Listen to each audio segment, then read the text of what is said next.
Magandang tanghali mga kabay. So ito yung pangalawa ko na approve repair, 39393. So ang model ito mga kabay, ganun pa rin, D25811. So ang papalitan nito mga kabay, ganun din, connecting rod, bearing 608, bearing 6001, tapos 1, 2, 3, 4, 5 na o-ring. At syempre yung kanyang carbon brass. So tara mga kabay, samahan nyo ko, kakabit natin. So yan mga kabay, nakalas ko na po yung mga screw. So ang kakalasin natin yung sa kanyang module or sa electronic niya mga kabay. Ayan.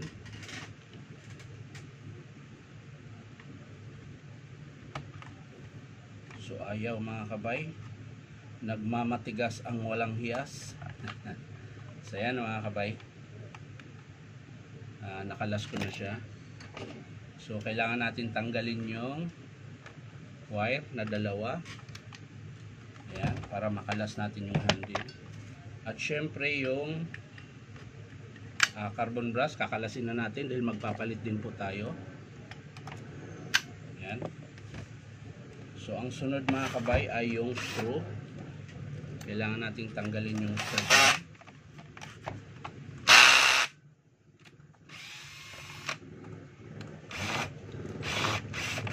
So ayan mga kabay, sa mga gusto magpa-repair, punta lang po kayo dito sa 530 T. Alonso, Santa Cruz, Manila. Ayan, sa mga nagtatanong mga kabay.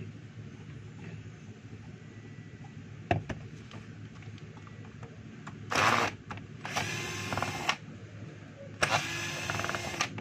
So ayan mga kabay, okay na. Sa kabila, hindi ko pa pala nakalas mga kabay.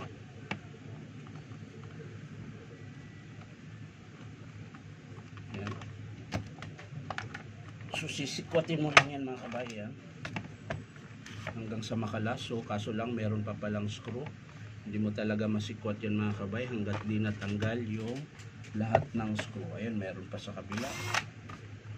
Yan. So hindi naman tayo magpapalit ng field coil mga kabay, i-check lang natin kung mahigpit yung screw. So okay pa mga kabay. Hindi rin tayo magpapalit ng sa seal.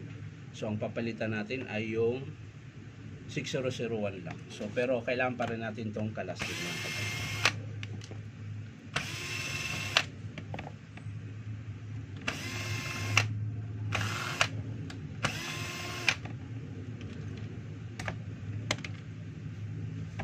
So dito muna pala mga kabay. Yan. Flat screw lang po ang pangsikwat niyan sa pinakatakip niya. Tapos gagamit kayo ng circlip remover na palabas. Yan. Meron kasing paloob piga, ito naman palabas. Yan. Tapos iangat nyo lang po. Dahan-dahan lang po, baka tumalsik. Mahirap maghanap ng spring ng ano nito, ng circlip ring. Ayan. Syempre dahan-dahan din po yung bulitas. Ayan. So kulang na po ito ng isa. Ayan, 5 na lang. Gagana pa rin naman yan mga kabay. Kahit 5 lang siya, kulang ng isa. Ayan. Tapos ito, sikwatin mo rin ito. Kung matigas hilain. Ayun, malambot lang. So ayan mga kabay, nakalas na natin. So unahin natin yung sa bearing, syempre. Kasi mas mahirap baklas ng bearing, kailangan pang initin.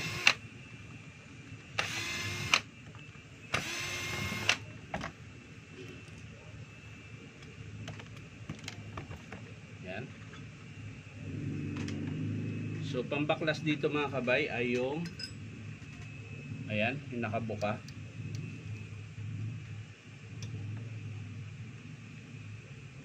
Yan. Para makalas yung circlip. Dahil magpapalit tayo ng bearing at ipipress mo ito mga kabay.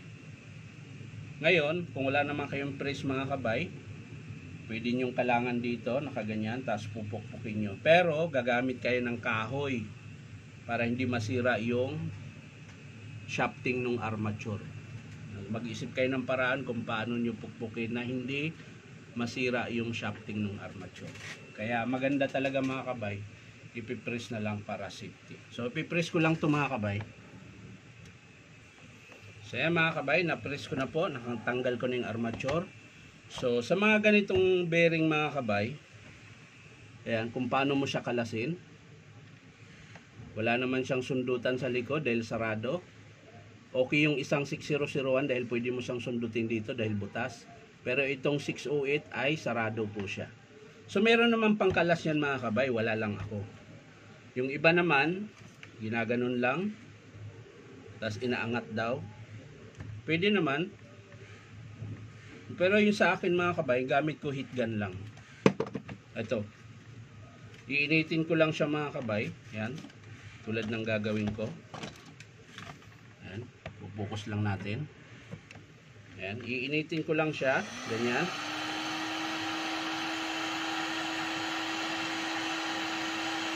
Yan po.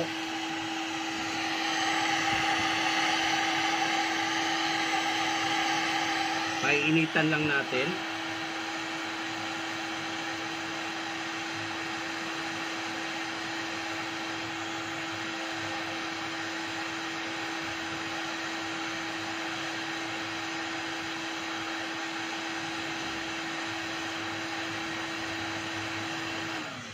Tapos gaganunin lang. Yun, nakalas na yung 6001 pero yung 608 hindi pa. Yan, matigas pa mga kabay. So malambot yung 6001, siya na una ang nakalas. Hindi naman siya yung pinainitan ko, pero siya yung nakalas. Oh, hindi mo na kailangang sundutin yung 6001. So lagyan natin ng langis mga kabay. Yan. Tapos bubugahan natin ulit.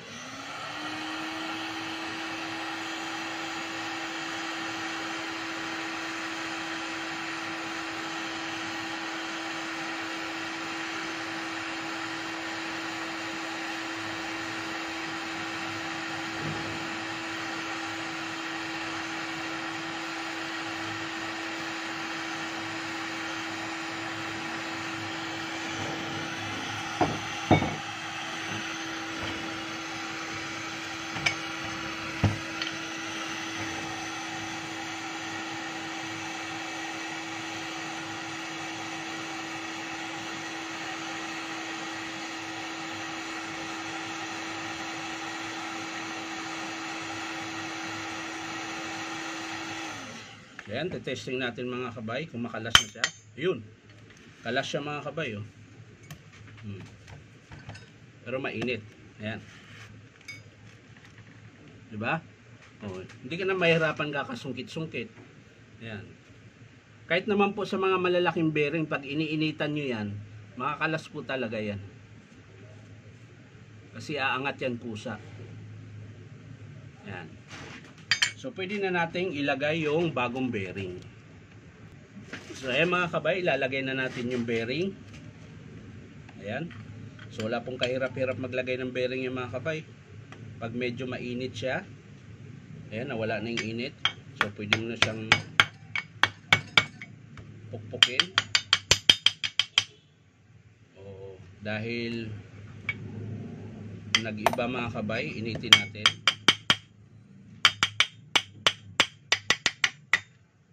Matigas na, initin lang natin mga kabay.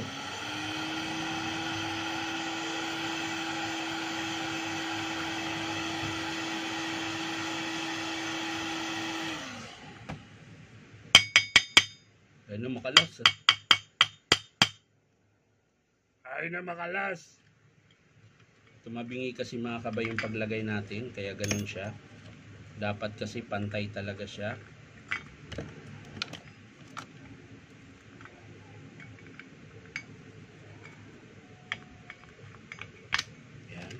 So kung ayaw niya mga kabay, pipress ko siya.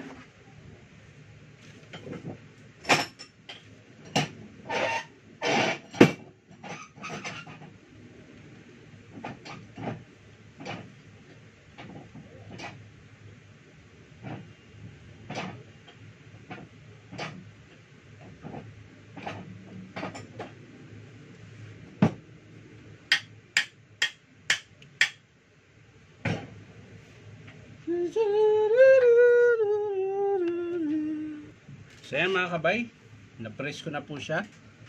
Ayan. So lalagay na natin yung bagong 6001. So ito baka malambot lang ito mga kabay. Ayan, malambot lang siya. So lalagay na natin yung circlip mga kabay. Ayan. Pag di bumaon, tulak mo lang. Ayan. So yan mga kabay, bago na po yung bearing dalawa. So ipipress naman natin yung armature pabalik. Ayan. Para po ang isusunod na natin ay yung O-ring. So yan mga kabay, na-press ko na po. So ang susunod natin yung O-ring. Ayan. O-ring tsaka yung kanyang connecting rod. Ayan. So hugutin muna natin yung crankshaft. Ayan. Punasan lang natin. Tapos dito mga kabay, kakalasin natin ito.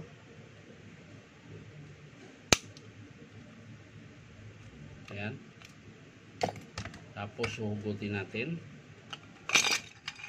So ito mga kabay, nalinis ko na rin pala ito. So hindi ko na kailangang linisin. Ang kailangan ko lang ay hugutin yung ayan, tsaka yung striker. So magpapalit tayo ng O-ring sa striker mga kabay. Ayan.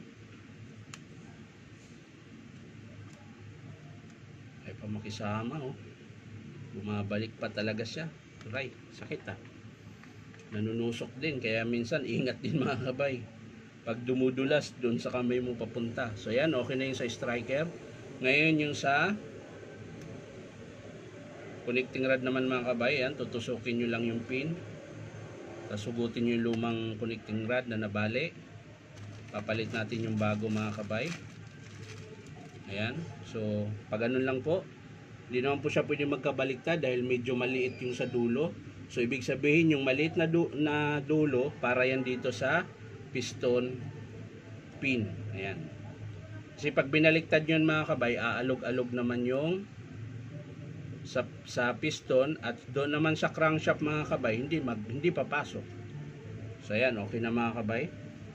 Yung ano pala, O-ring. Ayan, papalitin tayo ng O-ring dito. So okay na siya mga kabay. So ang next ay yung sa seal. Ayan. Yung tatlong O-ring pala papalitan. Ito. Tsaka yung dalawang seal. Ayan. So lalagay natin yung dalawang seal mga kabay. Ayan. Dito po. Tulad nung ginawa ko kanina. Sasalansan natin ng ayos. Ayan. Kailangan hindi siya babaluktot. Ayan. Kailangan flat na flat. Ganon din po sa kabila.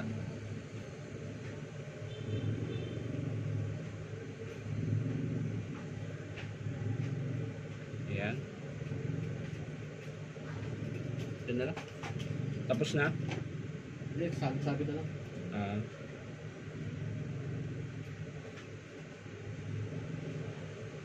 So yan mga kabayan, sinasalansan ko lang na maayos para yun, lumusot. So yan mga kabay, okay na po. Nasalansan ko na siya maayos. So yung isang malaking O-ring dito po yan sa pinakabunganga nung takip. So okay na siya mga kabay, naka-ready na lahat. So ang gagawin na lang natin ay lagyan ng grasa. So lalagyan natin ng grasa mga kabay. Siyempre unahin natin yung spindle. Lagyan natin sa loob. Ayan, konti lang po. Tapos ito. So sa pagpasok nito mga kabay, ganun din ulit. So ito po yung spindle, ito po yung dulo, ayan, yung may nakausli. Yan po yung papunta doon sa labas. Ayan. Tapos lagyan, pahiran natin ng grasa mga kabay para hindi po magasgas kaagad yung O-ring. Ayan. So ganun din po yung piston. Ayan. Lalagyan ko talaga yung mga kabay para hindi siya ano. Yan. So ang pagpasok niyan mga kabay, pag ganun din, yan. Huwag mo lang siyang isagad dahil para mamaya pagpasok nung crankshaft hindi siya mahirapan. So ganun po yung pagpasok ng crankshaft. Yan, ganyan. So hanggang dyan lang siya, huwag mo siya isagad. So ngayon, balik natin dito sa ito ang mauuna mga kabay ha. Ayan, so ang forma niyan ganun din ulit, nakaganyan po yan sa baba. Hindi po siya nakaganyan ha. Nakaganon po siya. Yan. So lalaglag ko lang to doon. Tapos papatayuin ko lang. Kailangan nasa ibabaw yung may ngipin. Ayan. Tapos sunod ito po yung plastic na takip. Yan. So ang sunod na niyan mga kabay ay yung spindle. Pero bago yan, pasok muna natin to. Yan. Kailangan nakaganyan po siya. Lagyan lang natin ng grasa dito mga kabay sa may gear.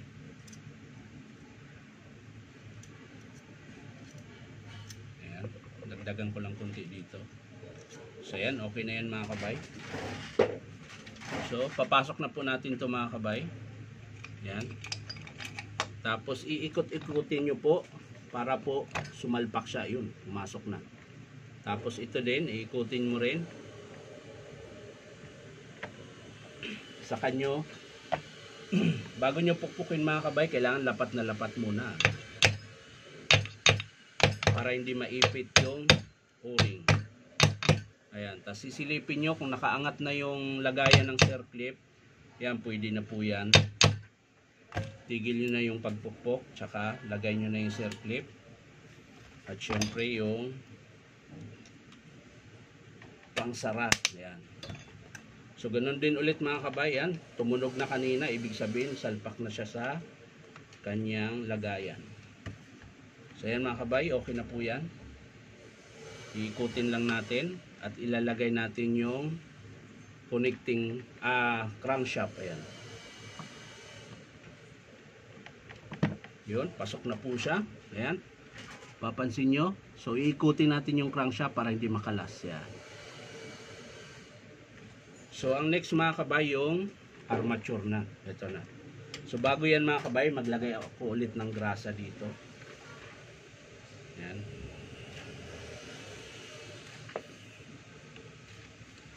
Yan. Bago natin isara. Yan. So, okay na. I-screwhan na natin yan mga kabay. Yan. I-screwhan na po natin yan.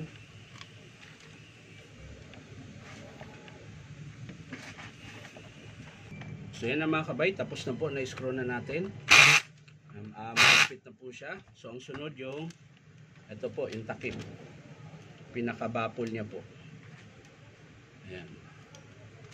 So i-screwhan din po natin yan. So yan mga kabay, tapos na. Na-screwhan na natin. So ang sunod na yung field coil mga kabay. Ito. Yan, tapos i-screw din natin mga kabay. So yan na mga kabay. Na-screwhan na po natin. So lalagay na natin yung carbon. Ito po yung carbon mga kabay. Yan. So angat nyo lang po yung spring. Yan, paakyat sa taas. Tapos lagay ng carbon. So kailangan yung wire laging nakatapat sa may hiwa. Yan. Tapos ayan, susuksok po natin yung terminal papuntang field coil. Ayan. So kabilaan po yan mga kabay. Yung kabilang carbon dito po sa kabila.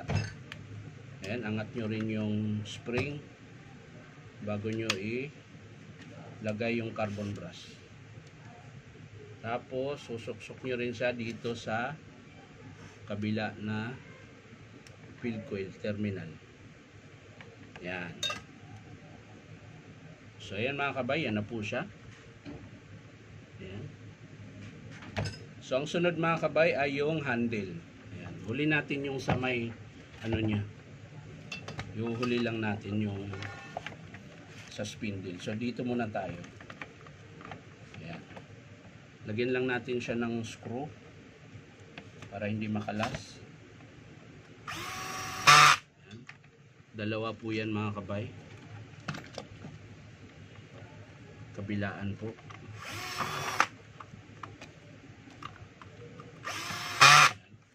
Bago natin ilagay yung kanyang wiring, ito yung papunta sa module mga kabay or electronic. Yan, tapos tutulak mo lang siya. At syempre yung connection papuntang field coil. Ayan. Gamit lang kayo ng flat long nose mga kabay. Long nose. Hindi pala kailangan dito yung flat nose. Yan. Tapos ayos natin yung wiring para hindi maipit. Ayan. So okay na yun mga kabay. Testingan natin kung gagana. Hindi siya mga kabay. Hindi pa yung gagana mga kabay din. Hindi pa nakatusok yung isa. Yan. Gagana yun mamaya mga kabay kapag nakatusok na. So ayan, okay na mga kabay. So maglalagay tayo ng langis. Hindi ko na makalimutan yung langis. Importante po yung langis mga kabay. Kaya huwag nyong kalimutan. So siguro mga 5 kutsara. Ayan. Ayan, pwede na yan. Lagay natin yung takip. Ayan. So okay na yun mga kabay. So ang next ay eto. Yan. Tapos ito. Diin nyo lang. Pag ay pumasok mga kabay, matigas, paluin nyo. Yan. Pasok siya.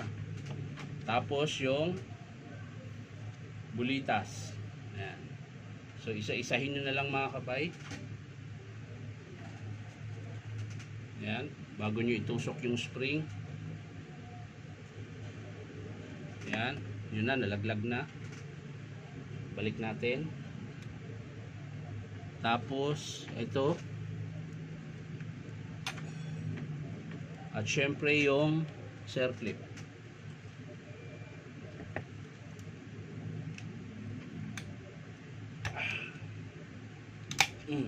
So ayan na mga kabay, oh.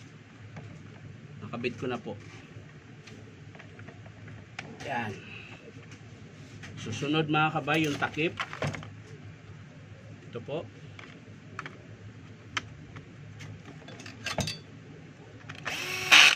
Ganon din po sa kabila.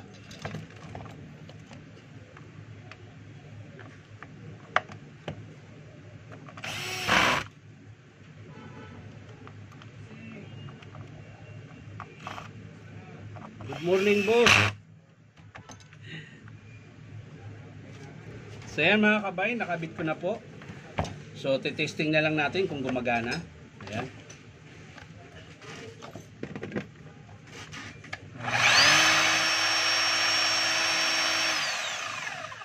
So syempre sasara na natin para matesting natin yung hammer niya kung okay na.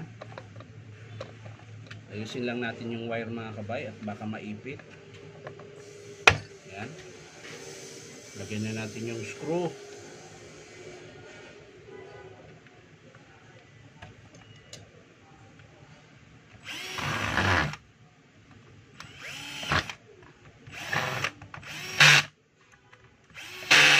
So ayan, okay na mga kabay.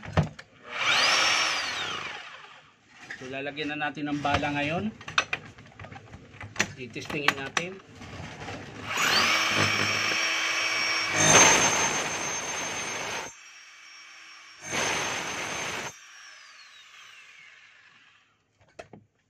So ayan mga kabay.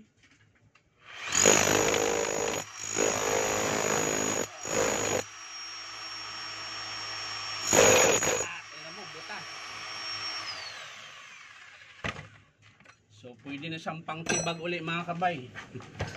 So yan mga kabay, maraming salamat sa panonood at pa-like and share na rin po. At syempre po, baka naman pwede subscribe nyo po sa aking YouTube account na Inom Tabay. So ulitin ko mga kabay, ito po yung pinalitan natin. 5 o-ring, isang connecting rod, isang carbon seat, tsaka 6001 na bearing at 608. So yan lang mga kabay, maraming salamat sa panonood at pa-like and share na rin po. Bye-bye!